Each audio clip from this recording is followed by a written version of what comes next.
Welcome to the Influence Factory podcast. This program is dedicated to support professionals who have a desire to develop their digital business influence so they can navigate through a fast-paced, constantly growing digital world. We invite newcomers as well as our family of business influencers to a place to play, share ideas, questions, tips, and guidance with other thought leaders around the globe. Sit back and enjoy our program with your host, Dean Delisle, as he interviews guests. News and commentary are provided by Jackson Delisle and Monica Hacker. Power Move lessons are provided by the Influencer Marketing Department at Social Jack. And production, editing, and distribution is provided by the Social Jack production team. All right. This week's influencer guest, Joe Karns, will be joining us to discuss the importance of climbing to the top at Google, the leverage of content as well as social media and how that affects things. And then also we're going to dig a little bit, not just into keywords, but into a little bit of artificial intelligence and what's called identity resolution. So we can't wait to hear more about this. So Joe Karns, come on down. Hello, hello, hello. Hey, how you doing? There we are. Yeah, hello. Welcome. All right. And Joe's usually in the control room live from Michigan, right? So helping us and all of our clients with websites and all the cool things that we're about to talk about. So in the world of, actually search, it seems like a lot of things have stayed the same, but also a lot of things are different because they say the algorithms change all the time. So give me a little synopsis of the landscape and what you think is new to search and a little bit about the science behind these algorithms. Right. Well, things with Google's search algorithms always change and seemingly more often now. And they claim that's because, well, they want to produce a better user experience and connect you with what you're searching for on its primary platform and through YouTube and other things. So for them to do that, they're focusing more on what proves out to connect people with what they're looking for the closest and to weed out the things that maybe aren't producing the best results or are being leveraged by cheaters. So what makes a cheater a cheater? Well, if you get an email, usually from overseas somewhere, promising you 1,000 powerful backlinks pointing to your website that's going to instantly put it on page 1 of Google search results for a really expensive keyword phrase, that's either not real or they're giving you backlinks on kind of a website that has 1 million backlinks on it. And Google, while it used to give some weight to those kinds of backlinks, it's now saying, wait a minute, we detect that your backlinks are coming from like a spam site or a link farm or this black hat type stuff. And those aren't real endorsements, so to speak, by reputable websites. So they'll basically de-index all of those links so they give you no credit for them anymore, and that could cripple your site, or it could leave those links in place and basically, what would be even worse, de-index your entire site if you are a repeat offender, or maybe you've used, unfortunately, kind of shady SEO companies in the past. So then for those of us that are not cheaters, it's still tactical, though, for us to get our site listed on other sites and pointing back to our main website. That's still legit as long as they can tell it's not one of these scam sites or something else, right? Yes, absolutely. So even though a lot of things have changed with SEO, there's still one thing, and probably only one thing, that has never changed, is that other powerful websites that will give you a backlink, or in other words, point to your site, it's like getting a powerful endorsement from a real human being that's very credible. So if you have a very credible site, like in our case, we're doing more SEO driven press releases, those are powerful because the news sites have high domain authority, meaning Google sees them as very reputable authorities, and any website that they point to, Google thinks, wow, okay, well, if ABC is pointing to Dean's website, we think we're going to give Dean some kudos because of that. Yeah, so they see the legitimacy in that. And so what Joe's talking about is we do what are called SEO-driven press releases. Now, we do get them published anywhere from 300 to 500 news agencies, but really the power in that is that we have 3 keyword phrases, which we'll talk about in a minute, and those then point back to a certain website. And what's interesting, Joe, is I just saw a buddy of mine who wrote an article for Forbes, and I was like, hey, why didn't you put your website in the bottom of it in your bio? And he goes, I forgot. They told me I could. And so it was after the fact, and there was no way to put it in there. That would have been a big one. So if you're publishing, if you're putting content out there, a backlink could come from YouTube, it could come from ABC News, it could come from LinkedIn. So don't forget to take those authority sites that Joe talked about. And Joe, what's the definition of a high ranking or authority site besides a news site? There's still some tools out there like Moz and some other ones that have this authority ranking.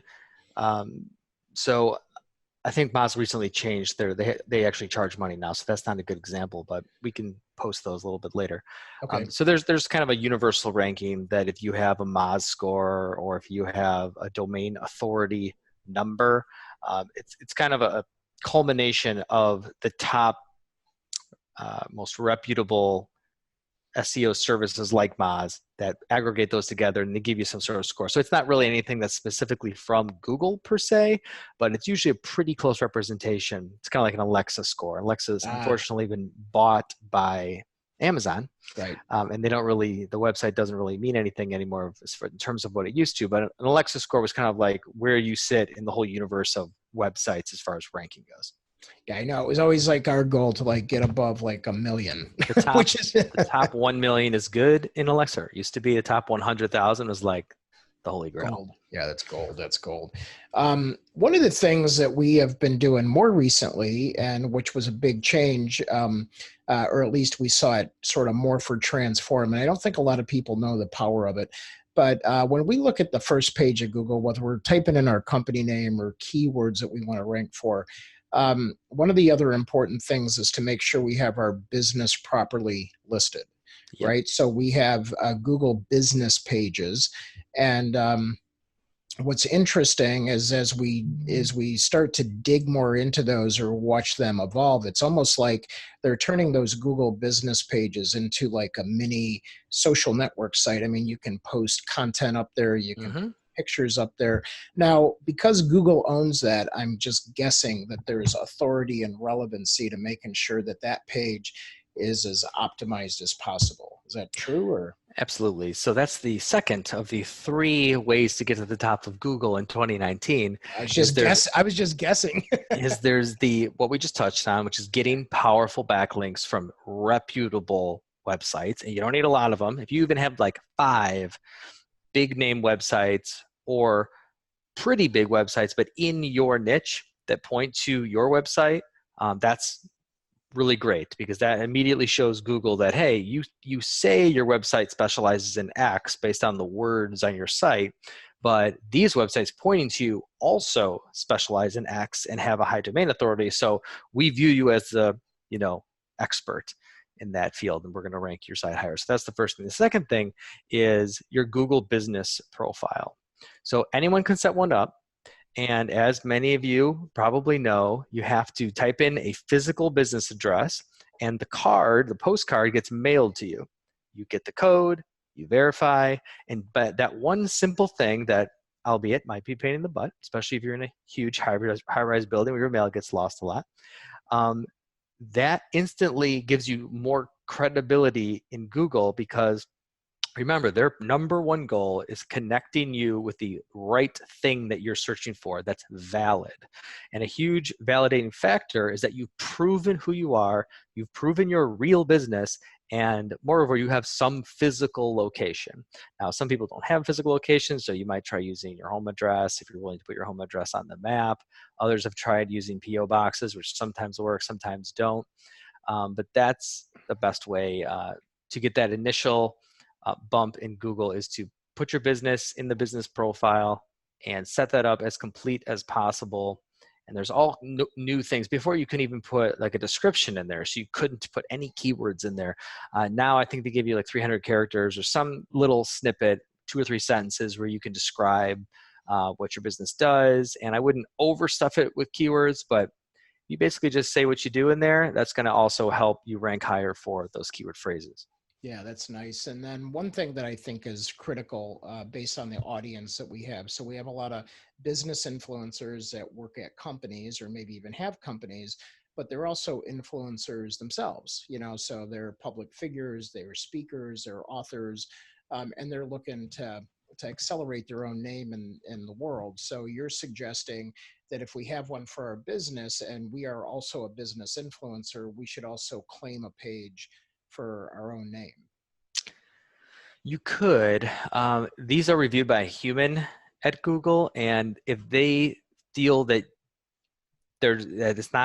doesn't really work or it doesn't seem real, they might start looking it up and trying to figure it out if it's real another way. We're not saying they're not real. They're influencers. So, if they're an entity within their own name, getting paid for speaking, Yep. Things like that. I totally get it. The point is that they're trying to show a business on a map, right? So if you have a physical location and the name of your business is your name, obviously that's totally cool. Is that going to be the case? In 99% of the cases, probably not. So it's that mismatch that the physical location won't really make sense. Now, if you said your business name is Dean Delisle Public Speaker or Dean Delisle Public Speaking Services or something like that, and then they look up the business or they do the drive-by thing view and they see there's a sign on the front that says Dean Delisle Public Speaking or something that's remotely close, they'll put it like, oh yeah, that's right. But there's just a higher probability that they may have more questions. Right. Got it. Yeah. Yeah. Because I noticed that we have one set up for my name as well as for the company. So just interesting how it all comes together. But the idea here is and if people want to check out about that, they just go to Google and like Google business page or something like that. Business.google.com is where you go to set up your business profile. I think you can also go to google.com/business nowadays. They have a couple different ways to get there. Or you can just Google Google business profile, and you'll be able to set that up. Right. Cool. All right. And then I always encourage people, and we tell people. So in this, I noticed that we had loaded a lot of our event pictures up there and some other cool things. My thought is that when we tell people to load up their content, it's like if it's your content and you want your name on it, make sure you have your company name. If you personally own the content, put your name on there. So if I'm looking to get more ranking or more authority for my name on the internet, I was always taught to put my name on the content. So I've published hundreds or thousands of videos and PowerPoint decks and articles and things like that. And I've always been conscious about my name being on those. And then also the business name. So does that still hold true of naming the content before it even goes up?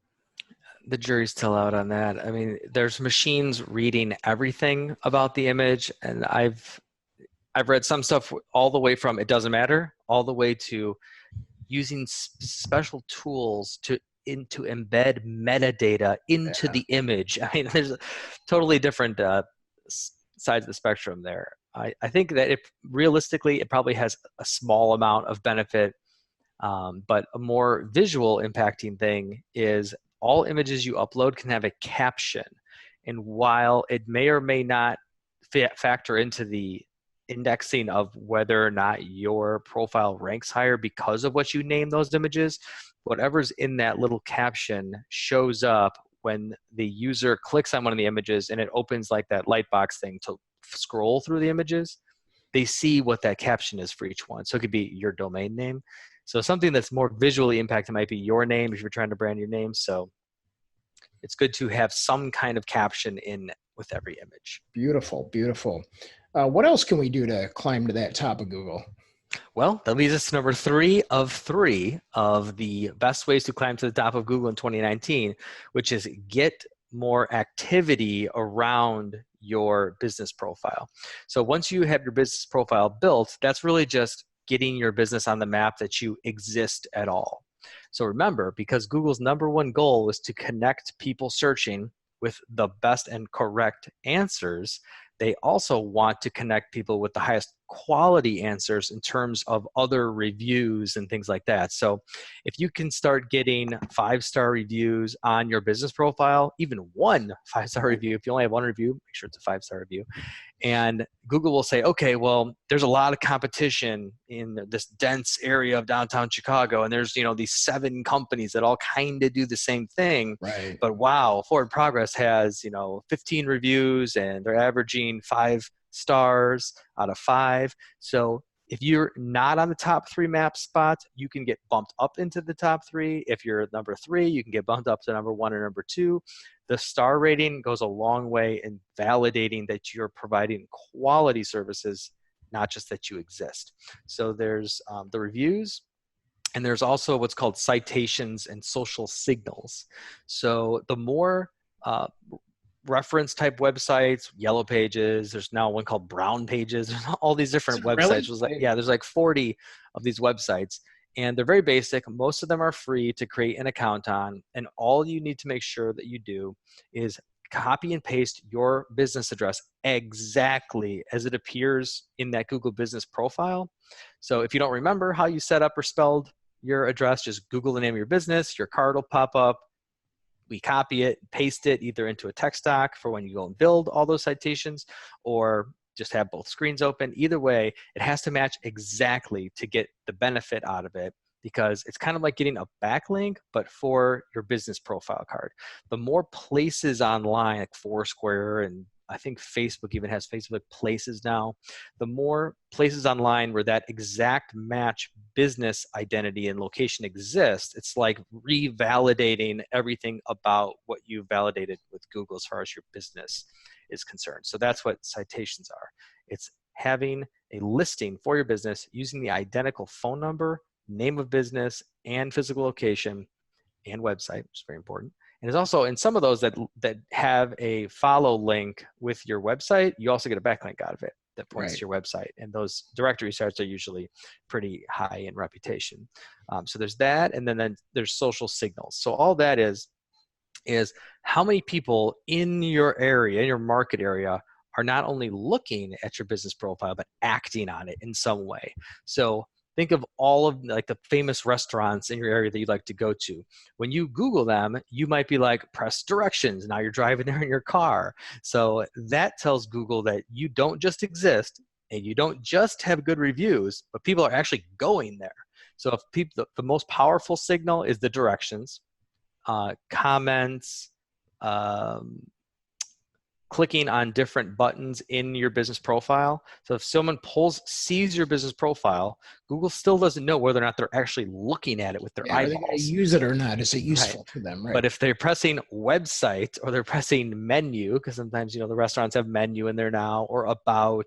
So the more clicking and engagement there is with your business profile, those are social signals. Got it. So, and there's no way to really promote that unless you do some other campaigns about letting people know, go to our profile, here it is, and click here to, can you do things like that? And, Yeah. So what some companies do is they'll pull up they'll get drilled down into their business profile. So they'll put in their company name and the full address so that you're sure it's going to show up when that whole URL is typed in or copy and pasted. So what you're essentially doing is creating a direct link to your business profile. And then you can copy and paste that super long link and do things like send the link to customers you've just done business with and say, hey, it was great working with you. If you could click here and give us a review on Google, we'd really appreciate it. We get a lot of referrals from having good reviews. You can come right on, ask for a 5-star review and give that link. So you can drive traffic to that business card, sort of, and either ask for reviews or ask users to do something on there that's can only be done on there, usually leaving the positive reviews.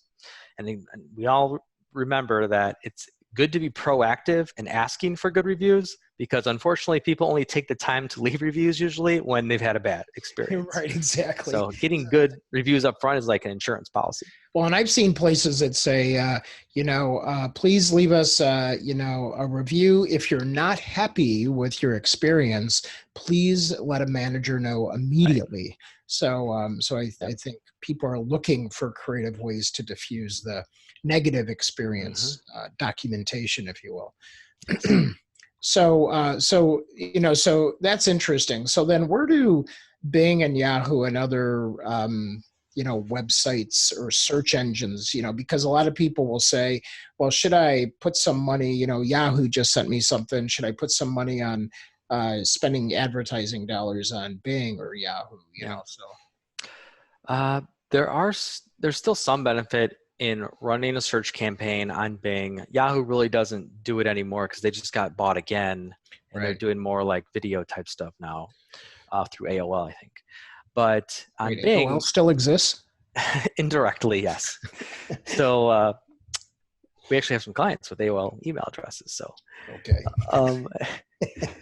if you're in an industry that's very competitive and very high volume, think like auto sales, things like that, attorneys, there's some benefits of running on Bing as well because there's less competition there.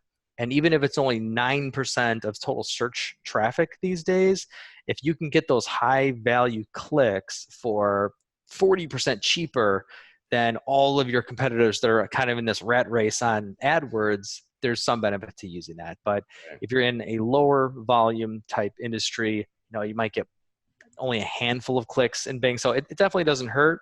But if you're trying to budget your time and put it where it's going to produce the best outcome, spending hours setting up your ads in Bing may not worth it. So it depends on how much volume and what kind of industry you're in. Yeah, so I'm curious from the audience that is logged in today. So what search engine do you use the most? I'm sort of curious. We'll take our own private poll here, so we'll let them log in. So, there you go. We have mostly all Google's coming in. So you said YouTube as a search engine, Joe? Yep. Did you know that YouTube is the second largest search engine in the world?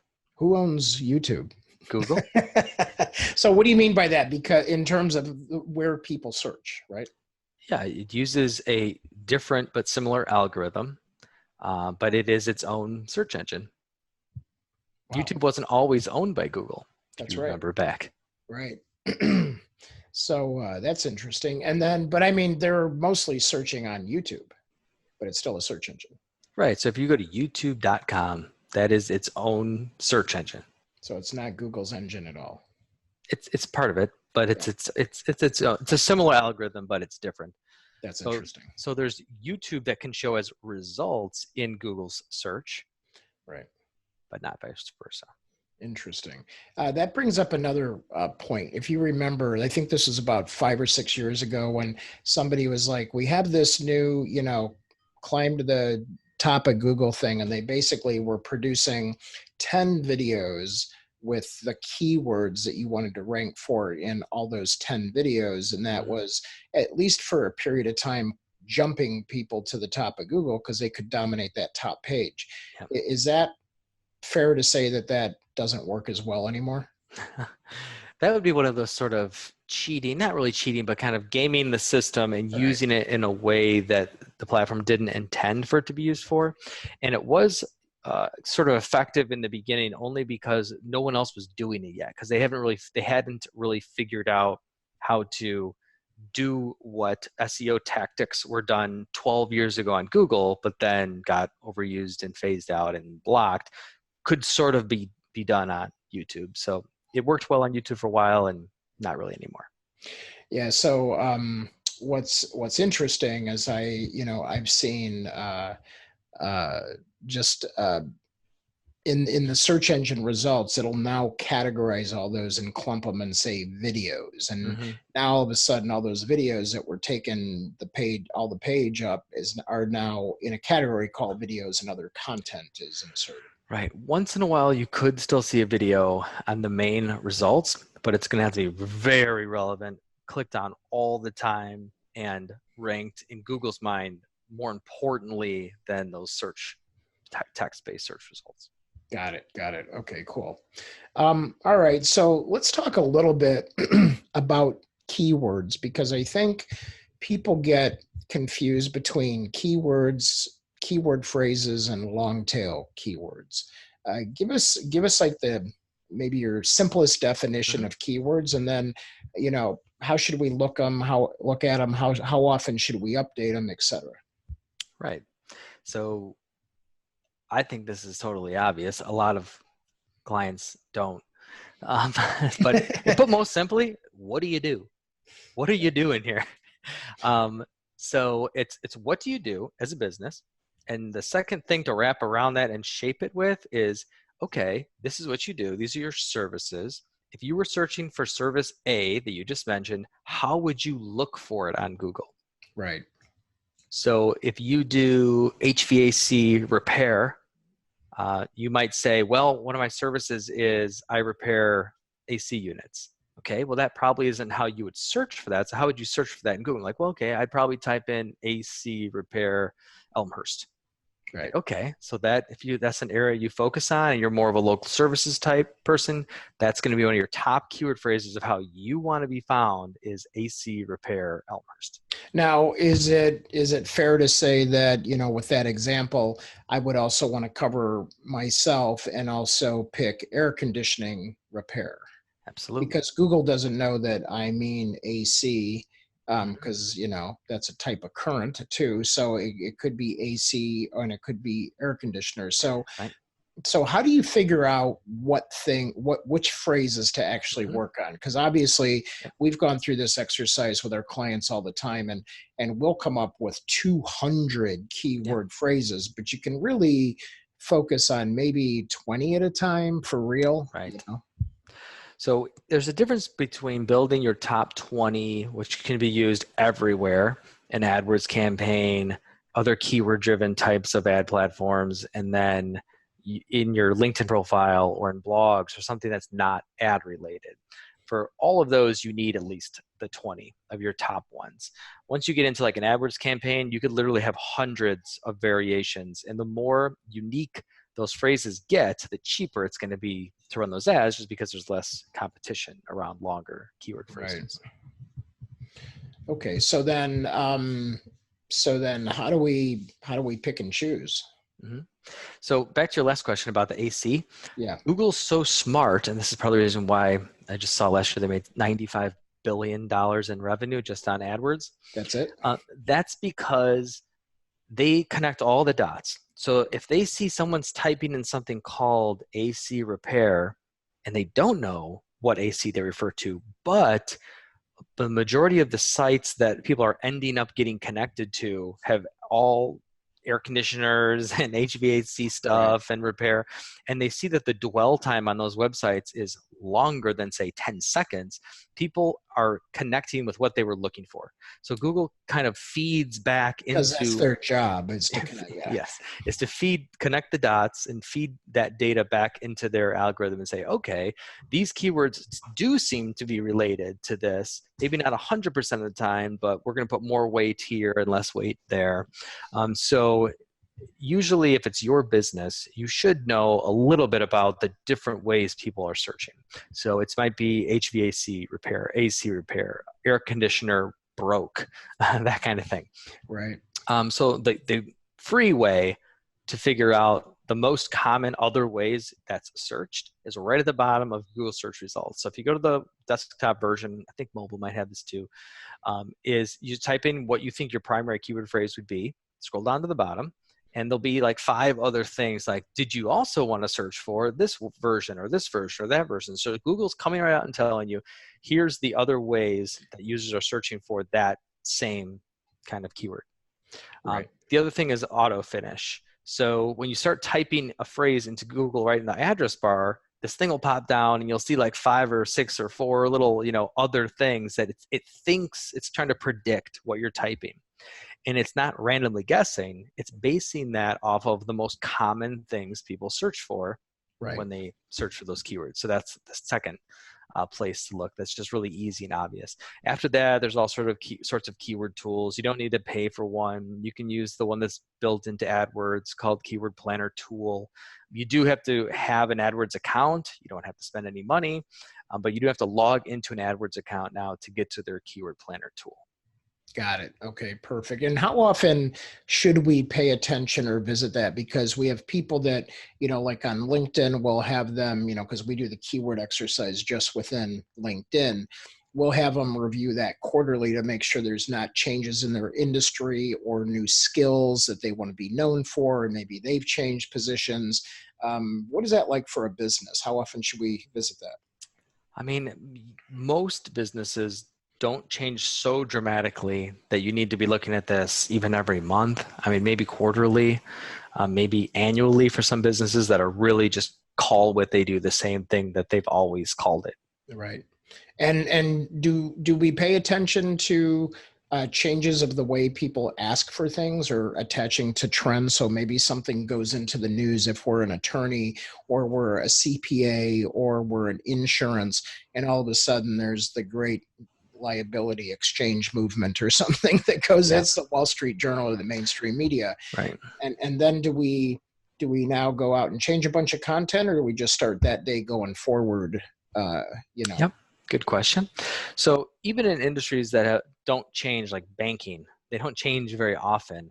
People will always type in, what are mortgage rates today? But there are certain big programs that come and go or may only be here for a certain amount of time. So the big one, 4 or 5 years ago was called the HARP program, the Home Affordable Refinance Program. So banks that were trying to get more business and show up higher in Google search for that particular keyword phrase were writing blog posts that had that keyword in it. They were naming pages of their website that. So that could be kind of what you're referring to, where even in a big established business, there could be little segments in there where you can get a leg up by starting to rank higher or get identified for certain new niche keyword phrases within your category.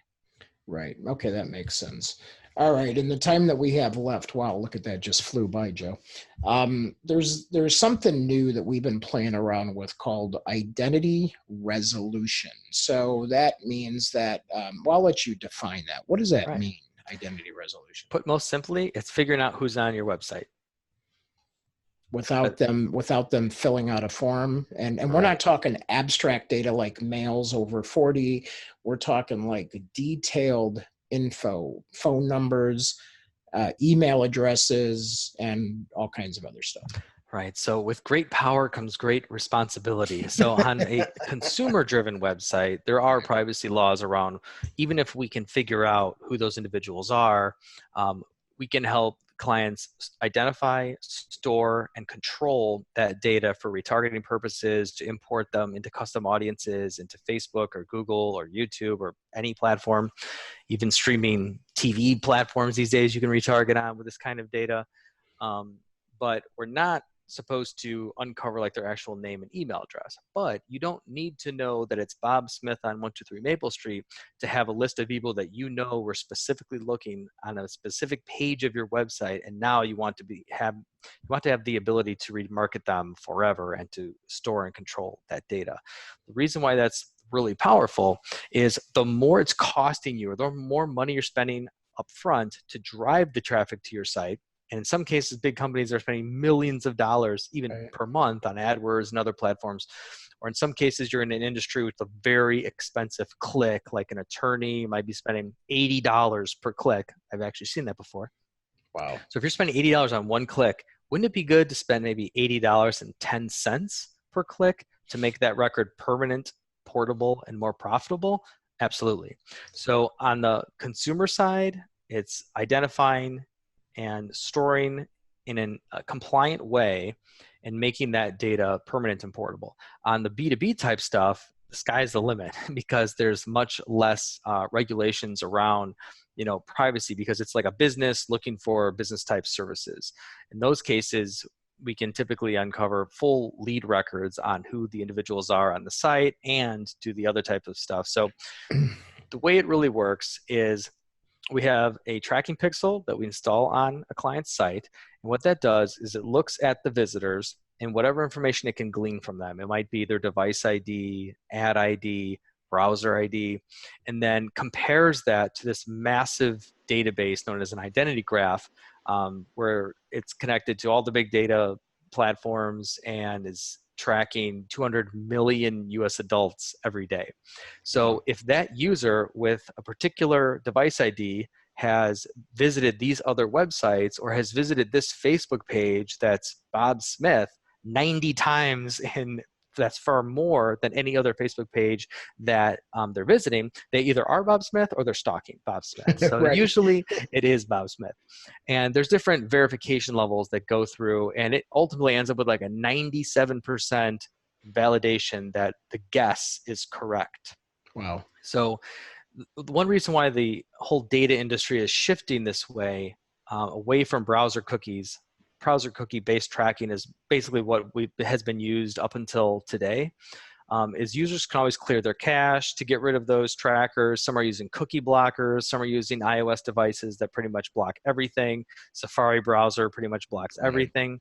So the Facebooks and Googles and different ad platforms of the world that were making billions of dollars tracking people are getting paralyzed now as more and more people clear their cache more often.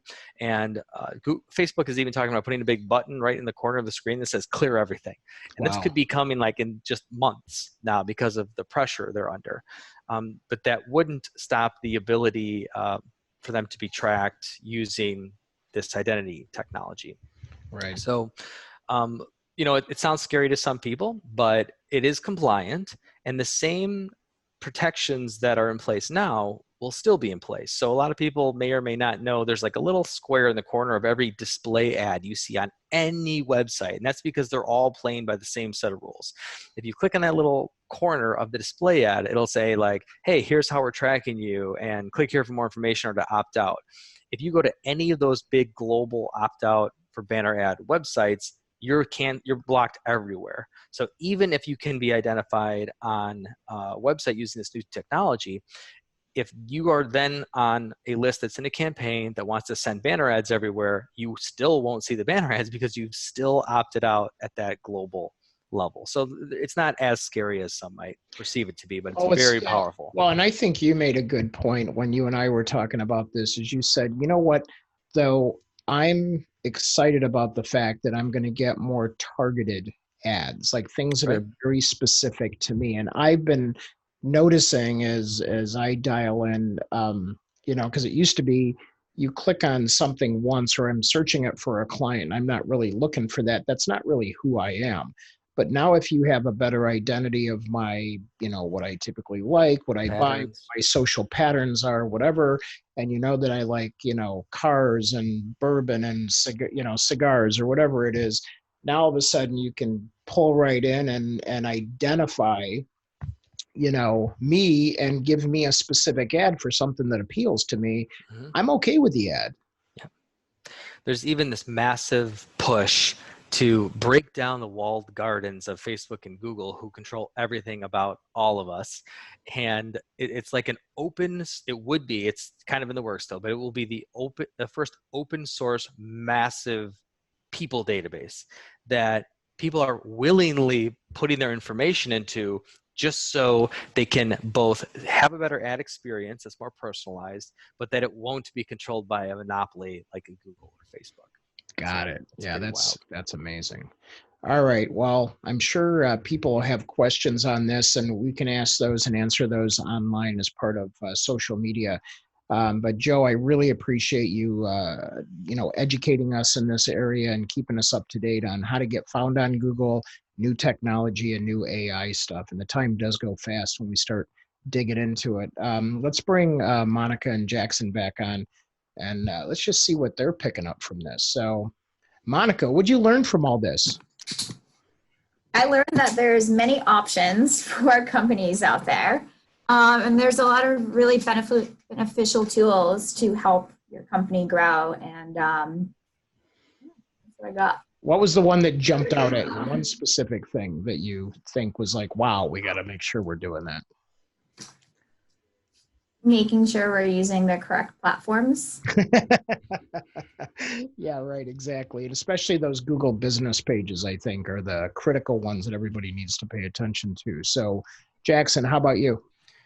Just the identity resolution stuff. I've heard Joe talk about it before in our meetings and things like that. And I just, I learn more about it every time he talks about it. And it's a lot to take in. Just the fact that we're able to do that, work around that. And, with all those cookie blockers and everything that are being used out there. And I just think it's really cool, very futuristic stuff. But yeah, great stuff. Yeah. And there's more. The uses for this go way beyond. It's kind of like blockchain technology. It's such a big new idea that people are still figuring out new avenues to use it in. So it's used in security. If you're standing at Jewel and you swipe your credit card, that signal can be sent back and proofed with your cell phone's identifier to say, yes, that is Dean standing there at Jewel trying to check out. So it could reduce credit card fraud. It's being used to provide a better white glove experience for like platinum card holders. So all the credit cards have the same phone number on the back, but if you have the black card, you want to talk to a human immediately, or you have the rights to get that extra level of service. Well, in their whole database, that now they know based on the number you're calling from, like whether or not what kind of member you are. So you can automatically be routed to different people based on your identity. Wow. There's all sorts of different applications now. That's crazy. Like that explains why. So like sometimes I will go and like the places where you check out and it's like kind of like an iPad that you just swipe on. Mm-hmm. It'll be like, do you want like a receipt or do you want us to email it or whatever? Yep. And then, or text it. And sometimes I'll click text and it already knows my number. That's right. My phone So number. creepy. That is. I was in New York and I did that and I was like, what? Like, how does it know? And it was like, Jackson to Laila, would you like us to send it? I was like, whoa, too much information, right? That's a great example. Yep. I've seen that one. Yeah. Oh, So that's insane that we're there, Right. Well, we'd like to have our listeners check in and maybe give us a little bit about one good takeaway from them. And as always, we ask that whatever you learned today on the program that benefits you or you think can benefit somebody else, please make sure to share that. Make sure you share some of the things that Joe said, whether it's, the identity resolution or how to climb to the top of Google, maybe setting up, putting a little more effort into your Google business page like he talked about, making sure that you pay attention to those keywords and the usage of those keywords, but make sure you do that. And then we have a couple of special takeaway winners today, Jackson. Who's our two takeaway winners? Cecilia Rollo and Adam Feather. Woohoo! All right. Oh, yeah. Congrats. So congratulations. You'll be receiving the Starbucks gift card, and you get to share what you learned with somebody over whatever you like at Starbucks. You guys go to Starbucks. What do you like? What's your favorite thing? Me? They have pour over coffee. You heard of this one? No. So they actually have, if you ask for it, it takes like 3 times as much coffee ground. So I can't believe it's the same price, but it is. They'll actually just put a strainer over another cup and pour the boiling hot water through the coffee with no pressure or anything. And it has like much less bitterness. It's almost like cold brew coffee, but still hot. Yeah, because I was going to say I do cold brew, but Monica, what do you like? I'm not really a big Starbucks girl, but when I do, I usually go in the winter, and I like my pumpkin spice. I thought you were gonna go with the peppermint, but pumpkin spice. Oh my gosh, Jackson, what about you? For the longest time, I was. It depends on the season. First of all, it's like holiday season. I'm all about the specialty flavors. So like pumpkin spice or peppermint mocha, things like that. But like in the summer, I don't really do too much coffee from Starbucks. I do the tea and lemonade mix, or just sometimes the tea. So yeah, they have like the banana bread. Oh, yeah. Right, exactly. But they have such a great tea selection that like I don't normally drink tea. Like I can make a cup of coffee if I want a cup of coffee, but like tea, I don't normally go out of my way to do that. But I mean, if I'm gonna go to Starbucks, they do it right, Right on, right on. And Cecilia, Jackson, and the team will make sure they email you those gift cards. So don't fear, they will be coming your way. All right. Well, from all of us here at Social Jack Studios, Joe, I want to thank you again for taking time out of helping the internet to properly work for our clients. And also thank Jackson and Monica and all of you for listening in. And we'll see you on the next episode, and we'll definitely see you online. Take care, everybody. All right, bye, guys. Bye-bye.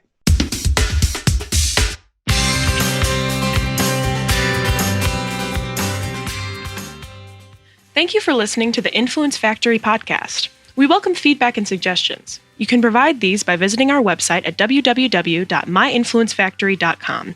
And if you are interested in Social Jack's 90 Days to Influence program, you can simply go to 90daystobusinessinfluence.com and simply ask for the next steps. While our program airs regularly on Zoom webcasts and Facebook Live on Wednesdays at noon Central, we invite you to download episodes on your favorite channel: YouTube, iTunes, Google Play, Stitcher, Spreaker, SoundCloud, and who knows where else in the future. We will also provide occasional on-location live streams with special guests that we will announce in our community Facebook group, Business Influencer Alliance, as well as on all Social Jack channels. Our mission is to help you build your digital business influence with this podcast, as well as inspire, educate, and entertain those who are hungry to collaborate in a cool place with cool business professionals just like you.